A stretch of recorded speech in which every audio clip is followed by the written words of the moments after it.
Hi everyone, and welcome to the new series that I'm starting on my YouTube channel called How the Crocheters Do It. This is lesson 1. I am planning to do lessons once a month, maybe more, we'll see, about where to start, what to do, different stitches, and basically if you want to learn how to crochet, this tutorial series is for you. And we're going to start from the very basics today of all the supplies that you need, and you are going to learn how to do a chain and slip knot today. So if you are keen to learn how to crochet, this series is for you, and I hope that you'll consider subscribing to my channel so that you get updated when I post a new video. I'm so excited to get started on this series, and I'm so excited to teach people how to crochet online. This is one of the ways that I learned how to crochet in lockdown. So I really hope that this is helpful for you too. I am going to move the camera to be this way, so it's like this is my desk down here, so that you can see my hands and you can just basically directly follow along if you have your own yarn and hook with you. So without further ado, let's get into the video. Alright, so first thing that you'll need, sorry if this is a bit wobbly, it's right next to me. The first thing that you'll need to start your crochet journey is a crochet hook, and it doesn't hugely matter what size hook you use first, but I would go for like so you can see this one says 5mm on it. I'd probably go for a 5mm, between a 3.5 and a 5mm I would go for to start with. That's just my opinion. I think it's just easier to get used to when you've got a bigger hook and you can see like each stitch. So you also can get up to size, well you probably get bigger size than this, but this is the biggest crochet hook that I own. And this is a size 10, so it's 10mm, and each one will tell you what size. And generally when you buy yarn as well, it should tell you on the label what size hook corresponds with it. I'm not sure if this one does or not. Oh yeah, so it says needle size or hook size 4 mils, so that means that you can use a 4mm is recommended with this yarn. This is a cotton yarn, and you can buy it in 100g balls. So yes, it is a 4mm, so they would recommend using a 4mm to have even stitches with this yarn. The only time where you would sort of ignore the needle size thing is when you're doing amigurumi, which is like making little plush toys, and you generally use half a size or a full size smaller. So with this I would probably use 3.5mm hook to create amigurumi with this yarn, as you're going to be stuffing it and you don't want any stuffing to be seeping out the gaps, but you work that out as you continue your crochet journey. And if you're using a 10mm hook, generally you will have some chunky yarn like this, which is very thick, if you can see with my fingers. Or if you prefer using a larger hook to start with, just so you can see your stitches, that's fine, but I wouldn't recommend for if you're making something for somebody or if you're using stuffing. Generally you want to follow what the label says.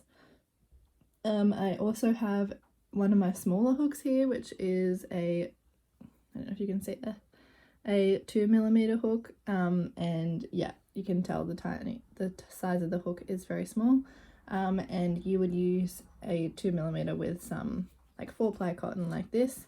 You can see that it would successfully hook that up. And yeah, I also have like 2.2, and I have some really tiny ones as well, which you can use with embroidery floss, but I would not recommend that as your first project. You as well as a hook. Oh, and I also am going to be using this today, which is a type of acrylic that I found. It just thought it was a good color to start with.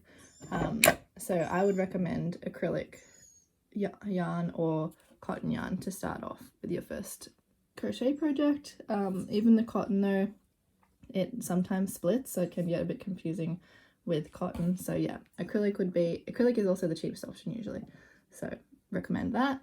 I've also got some velvet yarn here to just show you the different texture. It's really soft, but also it breaks really easily, and also would not recommend for your first project. but I just wanted to show you that there are a range of different yarns and which ones I would recommend to start with.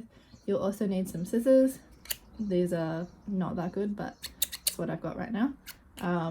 So yes, get some scissors because you need to obviously trim the yarn when you've finished your project or a part of the project. So yes, once you have collected a crochet hook and some appropriate yarn to go with that crochet hook, you can come back and learn the next part of this video. Alright, so once you have your appropriate hook to the yarn that you would like to use, this is just a fancy hanger thingy that like unwinds it as you go so you don't get knots. But the next thing that I would probably like to have learnt before I started anything, any major project, was abbreviations and how to read a pattern.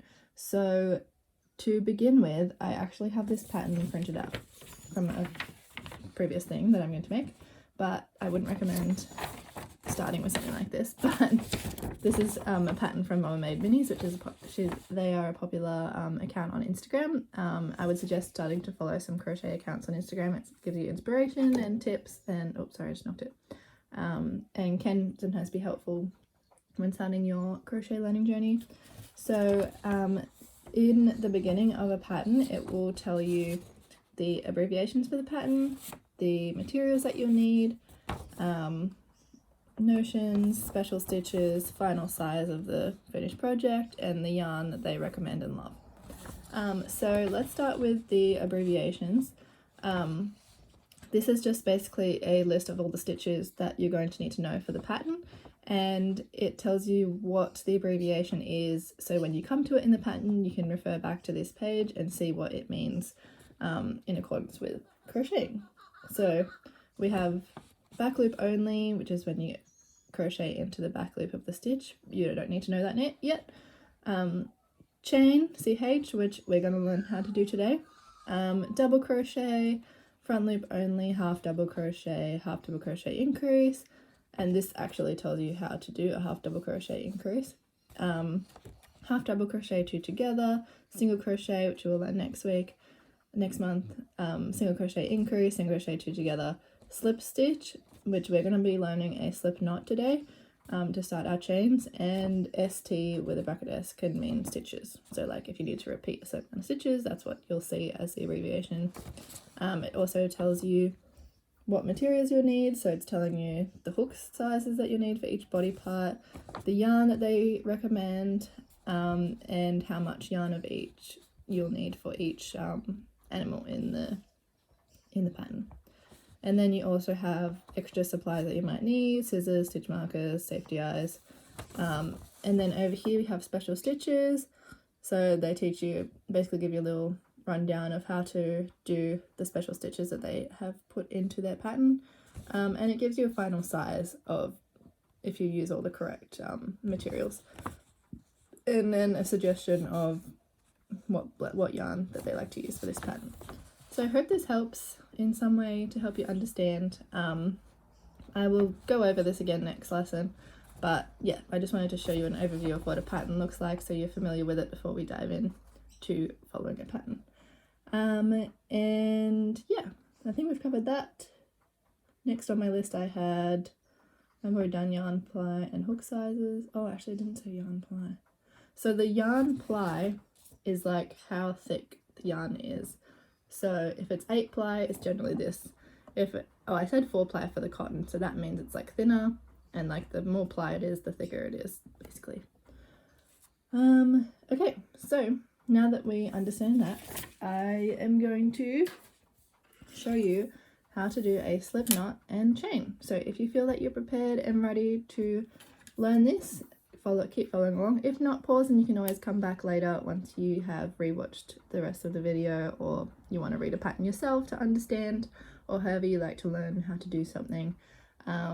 If you want me to take photos of the process and put them up somewhere, I can like send an email, or yeah, I don't know, maybe I can like type out a lesson if you guys would like that, rather than just watching a video.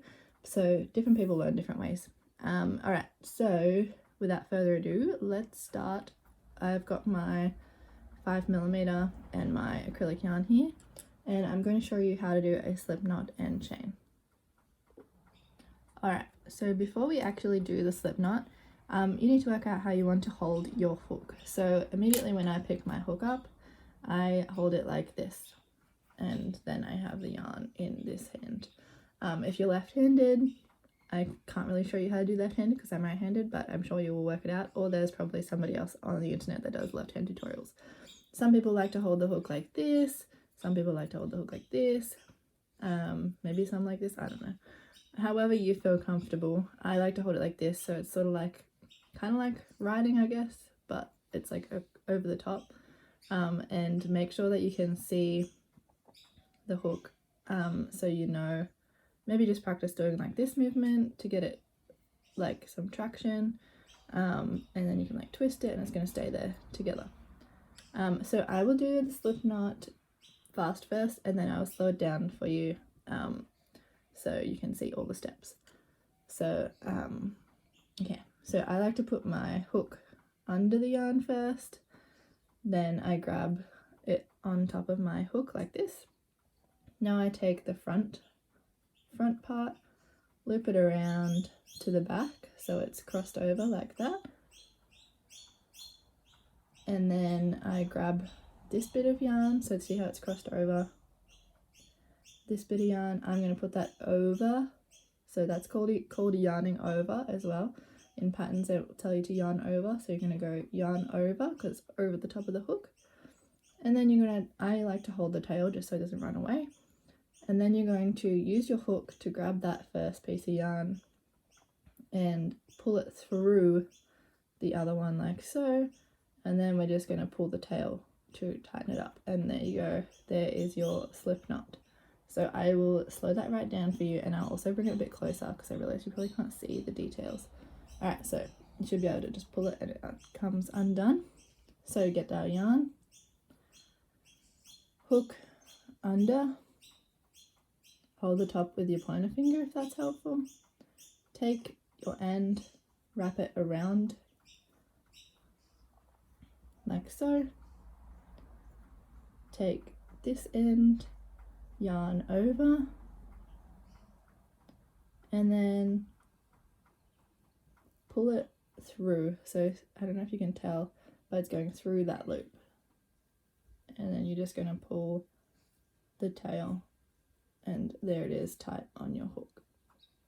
I really hope you can understand that. If not, you can always slow down the video. I believe you can do that on YouTube. And also, if you need extra help, just comment below, and I'll do my best to also do a photo series of slip knots on my Instagram at wild.poppydesigns, so if you need to see diagrams and if that's easier for you. Okay, so now that we have our slip knot, so here is our working yarn, here is the tail, and our knot is on the hook. It's also not too tight that it can't slide up and down the hook, so I would suggest not doing it super tight to start with, because then it's really hard to use later on. So now we're going to learn a chain stitch, which is CH abbreviation, and we're going to use our yarn over technique and our pull through to pull through the knot, the whole gap, whatever you want to call it. So we get our working yarn here. I'm using my pointer finger to hold this still on my hook as well. It just helps, otherwise it's going to flip all around like this.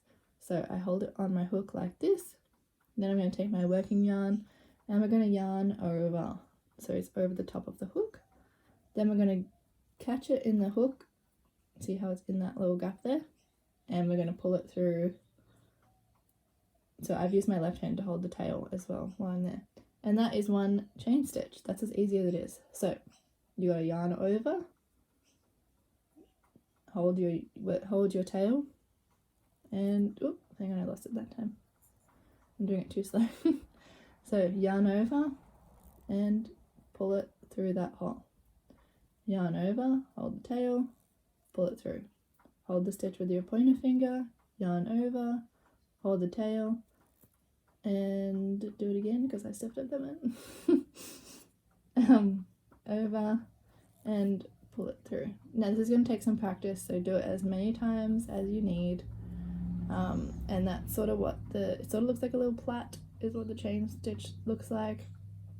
and you can do that, you can just keep doing that over and over until you get faster and you're more confident with the shape and the tension. And yeah, I just encourage practicing that until the next video, because I'm not going to teach you anymore today because I think that's enough. So there is, you've got your slip knot at the start here, and then you've got your chain, and each time you yarn over and pull through, that is one chain. So at the moment I have 1, 2, 3, 4, 5, 6, 7, 8, 9, 10, 11, 12, 13 chains right here. And you can see that, and then you can just keep going. Yarn over, pull through, yarn over, pull through, yarn over, pull through. And that is how you do a chain, which is often the start of many crochet projects. Not the start of amigurumi usually, but it is the start of like a hand towel or a square or whatever you want it to be. A bookmark, you could use it as a bookmark right now if you wanted to. And to finish off a chain, when you've got it the length that you want to, and we're not going to learn any other stitches today, what you want to do is you're going to get your scissors. These aren't going to work very well straight away, but you're going to trim the end. I think I have to use this. Oh, there we go. Trim the end off so it is not attached anymore. And then what you're going to do is pull your hook out and just pull that tight. And then you have your chain stitch, and you could make this into a bracelet or a bookmark or whatever you want it to be. So you can just tie the ends together however you want to. Maybe you can make it into an anklet. If we tie the ends together, maybe you can make a friendship bracelet, make one for your friend and one for you.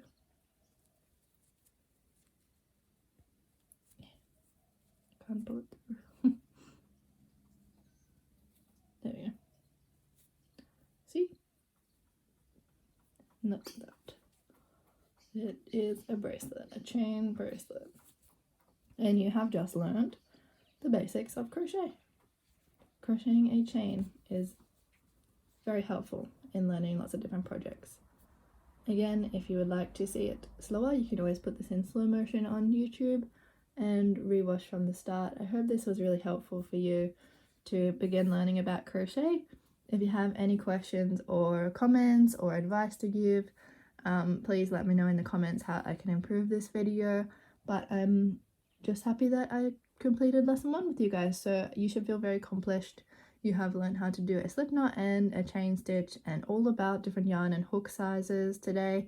So next month we're going to learn how to do a single crochet, and we're going to make a face washer or makeup wipe or hand towel, something like that, or a square even, and you can just decide what you want to do with it.